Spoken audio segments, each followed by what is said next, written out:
بغتتن اچانک، وانتم لا تشعرون اور تمہیں شعور بھی نہ، ہوش بھی نہ رہے کہ ہویا کہ میرے نال۔ میں وہ ایئر کریش انویسٹیگیشن دیکھ رہا تھا، مجھے بڑا شوق ہے، نیشنل جیوگرافک چینل کے اوپر ایئر کریش انویسٹیگیشنز لگتی ہیں، تو ان میں سے ایک کوئی خاتون تھی، ان کا انٹرویو بعد میں لیا گیا، وہ 350 مسافروں میں سے ایک خاتون بچی تھی ایئر کریش میں، 350 میں سے، وہ بھی جہاں پہ وہ پر اور فیوزلاج کا وہ جوائنٹ ہوتا ہے نا، وہ وہاں پر بیٹھی ہوئی تھی، وہ ذرا جگہ مضبوط ہوتی ہے ایئر کریش میں، اگر کوئی بچت ہونے والی ہو تو اس جگہ پہ بیٹھے، اس کی بھی خیر ہڈی پسلی ٹوٹ گئی، الٹیمیٹلی ریکور کر گئی۔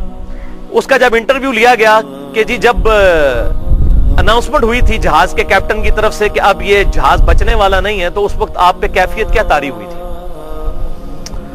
وہ کہنے لگی کہ میرے پہ صرف ایک کیفیت طاری ہوئی کہ کیا میں نے اتنی چھوٹی عمر میں مر جانا تھا؟ میں نے تو سوچا بھی نہیں تھا، میری تو دادی بھی ابھی زندہ ہے کہ میں نے اتنی چھوٹی عمر میں مجھے موت آ جانی ہے۔ یہ تھا وہ ایک لمحہ، یہ سمجھے کہ ایک جو بندہ موت کے منہ سے نکل کے آیا نا، اس کی یہ آپ بیتی ہے، 350 مسافروں میں سے ایک بچنے والی۔ اس نے کہا میں نے یہی چیز سوچی کہ اتنی جلدی میں نے مر جانا تھا، میں نے تو سوچا بھی نہیں تھا۔ اور یہی ہوتا ہے، یہ تو ہر انسان کی ہی سوچ ہوتی ہے۔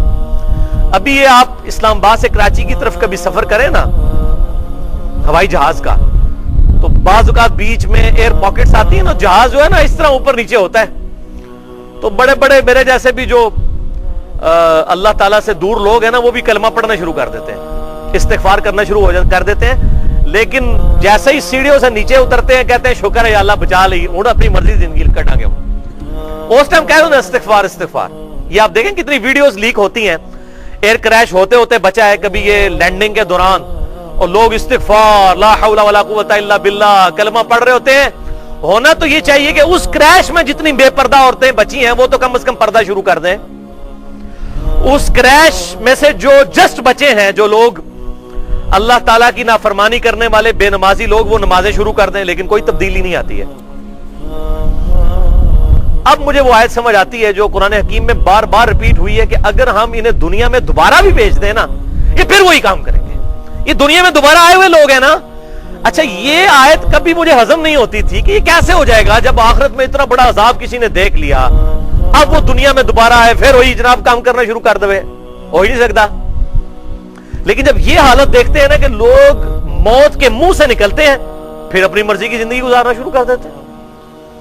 ایک دفعہ میں اسلام آباد میں پشاور موڑ سے ایک ٹیکسی لی، تو ٹیکسی ڈرائیور مجھے بتانے لگا کہ میں تو جی موت کے منہ سے واپس آیا ہوں، میں نے یہ روڈ سے ہٹا کے ٹیکسی کھڑی کی ہوئی تھی، تو اچانک پیچھے سے ایک بہت بڑا ڈیمپر، یہ موت کے گولے ہیں بڑے بڑے، یہ جو ڈیمپر ہے نا ہمارے یہاں پہ چل رہے ہوتے ہیں بغیر بریکوں کے، کسی وقت کسی گاڑی پہ چڑھ سکتے ہیں، ان سے بچ کے انسان کے، ویسے تو موت اللہ کے اختیار میں، لیکن اپنی طرف سے احتیاط ضرور کرنی چاہیے۔ تو وہ کہتے ہیں کہ وہ ڈیمپر آ کے میرے اوپر چڑھا، بالکل پس گئی میری ٹیکسی، اور لوگوں نے تو گمان کیا کہ یہ بندہ بچا نہیں ہوگا۔ بہرحال ہڈی پسلی میری ٹوٹ گئی، شفا انٹرنیشنل میں تقریباً 1 سال تک کہتا ہے جی میں علاج کرواتا رہا، ملینز آف روپیز لگ گئے، الٹیمیٹلی میں الحمدللہ موت کے منہ سے واپس آ گیا۔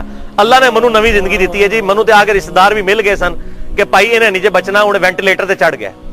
وینٹیلیٹر پہ چڑھا ہوا بندہ کدھر بچتا ہے؟ اچھا جی، میں نے کہا جی اس کے بعد آپ کی زندگی میں چینج آ گئی ہوگی، تو میں نے اس سے پہلا سوال یہ کیا کہ میرے بھائی نماز پڑھتے ہیں؟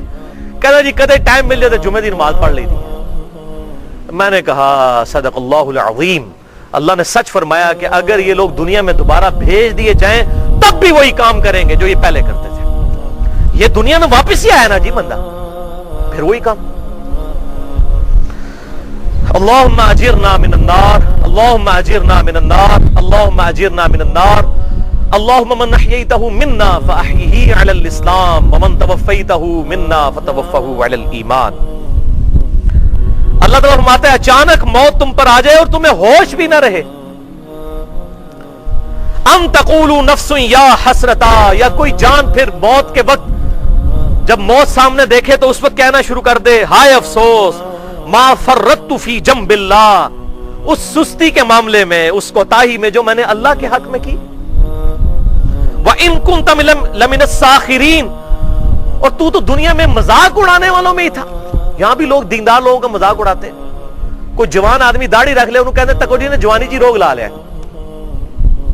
اندازہ کریں آپ, کوئی جوان عورت نقاب کرنا شروع کر دے تو اس کی سہیلیاں اس کو کہنا شروع کر دیتی ہیں دیکھو جی اس نے جوانی میں روگ لگا لیا. یعنی دین پہ چلنے کو یہ روگ لگانا